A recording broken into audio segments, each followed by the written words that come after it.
Hi fries lord. దేవుని పరిశుద్ధ నామానికి స్తోత్రం కలుగును గాక. ఈరోజు దేవుని వాగ్దానము ఆమోసు గ్రంథము 5వ అధ్యాయము 4వ వచనము.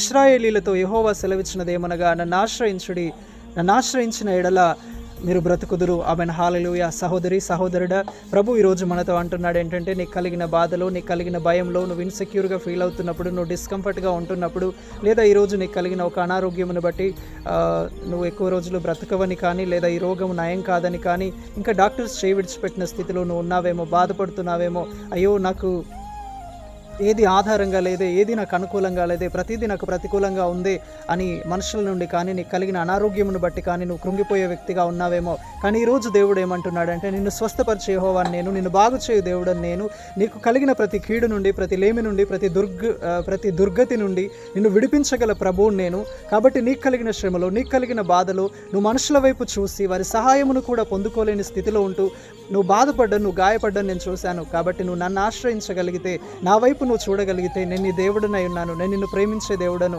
నీ పట్ల కరుణ వాత్సల్యము గల దేవుడను. కాబట్టి మరణపాయకరమైన వ్యాధి నుండి, మనుషుల నుండి నీకు కలుగు అపాయము నుండి, డిస్కంఫర్ట్ నుండి, ఇన్సెక్యూరిటీ నుండి నేను నిన్ను విడిపించి, నా సన్నిధిని, నా కాపుదలను నేను నీకు ఇచ్చి నిన్ను జీవింపజేస్తానని ప్రభు అంటున్నాడు. కాబట్టి మనుషుల వైపు కాక, లోకం వైపు కాక, నీకు కలిగిన బాధలు, శ్రమలు దేన్ని నువ్వు ఆధారం చేసుకోక, ప్రభువును నువ్వు ఆధారంగా చేసుకోగలిగితే, ఆయన యొద్దకు నువ్వు రాగలిగితే దేవుడు నిన్ను జీవింపజేస్తానంటున్నాడు. మంచి ఆరోగ్యమును, మంచి క్షేమమును, ఆశీర్వాదకరమైన జీవితమును ఆయన నీకు ఇస్తానంటున్నాడు.